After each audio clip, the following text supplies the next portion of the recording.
changed very much in the last 15 years? I'm finally at a point where I do not have a weekly or even daily deadline, and you have no idea what that's like. Could you explain what it was like before? I was on often daily deadlines. I was often at a point where I had to turn out 8 unfinished pages a day, or someone didn't have something to draw me. I mean, in the late 90s when I was on the X-Men books, it was insane. They would fax through a book for me to proof at 10 o'clock at night, and I had to turn it around by 10:30. Yeah. It was absolute madness, and it got to me in the end. Do you have a burnout? Or a bendis, as I'm calling it? I had a full-on blood pressure event. The doctor thought it might be a tumour, unconscious for 6 weeks.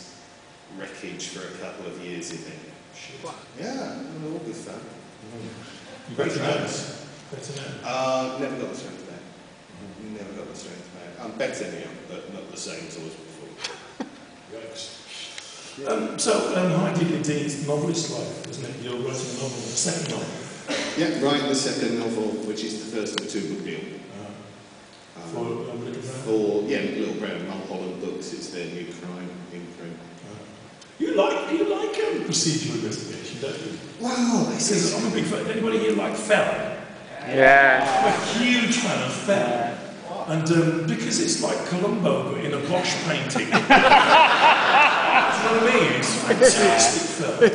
And I'm very interested to know, did you used to watch programmes like that on the telly? Why are you such a cop show freak? Grew up with procedurals. Columbo on TV in the afternoon, and Quincy, of course. Quincy MD. Jack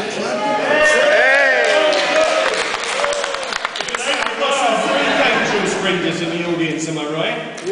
Yeah. So one of the characters in Freak Angels has a sexual fixation on Quincy MD. You never saw Quincy? I don't think I did. He was the coroner in LA.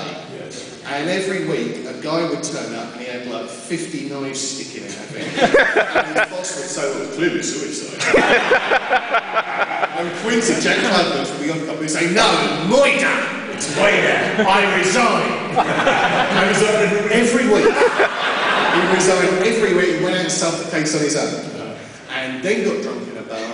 And then someone about a quarter of his age would appear on his boat to fuck him. This working.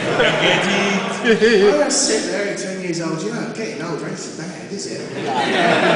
So talking about Fell, that's pretty, he seems like a decent bloke. He's one of the, I think in the shithole of shitholes. I think he's one of the few characters I've written who is actually just a genuinely decent bloke. There's no... You haven't told us yet what he did wrong. No, I haven't. Ben, who draws it, has been sick and has also had family problems back in Australia. So he's had a script sitting on his desk, script's and a half maybe, for a long time now, and he should be settled, I think in New York. He was telling me next year, and that's when we do the next 8 episodes. We're not going to get any more until next year? Next year. Okay. Yeah. You can't go over there and help with the family problem. Speed that shit. But anyway, at the end of that, we discover what he did. Okay, cool. Yeah. I look forward to that. That's great. That could be like an HBO. I'm actually really looking forward to writing those last couple of issues because what he did was actually enormously fucked up. Oh, you're making a face. No, it's just that when you say something's fucked up, I know it's going to be really I mean, you know what's horrible? So much of what's in Fell I did not make up. What? Really? Are these my hook into writing them as basically one-act plays, what they are, is I wanted to find something real. So it's proper research? Proper research. From America or from the stories from here or from all from the States. All from the States. And of course, Snowtown itself is, half of it is like Detroit, and part of it's Oakland. Oakland. Have you ever been to Oakland? I've managed to avoid that experience. Yeah, it can be a surreal place. I mean, seriously, I have seen mounted cops in Oakland hanging around outside crack houses. It is absolutely, seriously, it's the middle of Oakland. The war zone end of Oakland. This soul-mounted cop. And we're like, what's he going to do? Is he going to take the teeth in his reins? The reins in his teeth like John Wayne and draw both guns and ride down a crack house. Just and one 10 minutes blow. later, we saw him actually just standing on this horse outside the crack house, and he's obviously thinking about it. It's in his face. What if I just said, fill your hands, you sons of bitches?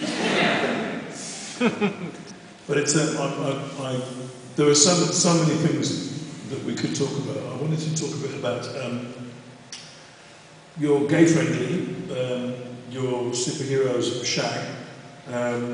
You don't seem to mind messing with superhero legend. And I want you to talk a bit about Planetary, because at times it feels like a love letter to comics, and then at other times it feels like I'm kicking comics in the bollocks. And I want to know where you stand. Do you stand on the bollocks or just off to the side? Blowing kisses to the bollocks? Oh, you can see the headline on bleedingpill.com tomorrow. Warren Ellis stands on bollocks. Warren stands beside bollocks. But tell me about because there are some Planetary that are just beautiful elegies for comics. And there are some that laugh openly. I'd never read a lot of superhero comics as a kid. Really? So I had to do, when I came into the American medium, yeah, I mean, as a very young kid, I remember reading things like Goodwin and Sons and doing Manhunt and things like that. And then 2000 AD happened. After 2000 AD, American comics kind of fell all overnight. Yeah, seriously, you're like 8 years old and you open up 2000 AD and there's this double-page spread of like a dinosaur chewing up a cowboy. And then you turn to the middle and there's a spaceship exploding and people tumbling out of the spaceship and their stomachs are exploding in the back. Superman was really just not the same. Because, you know, it's like, no, this cocaine's a hell of a drug.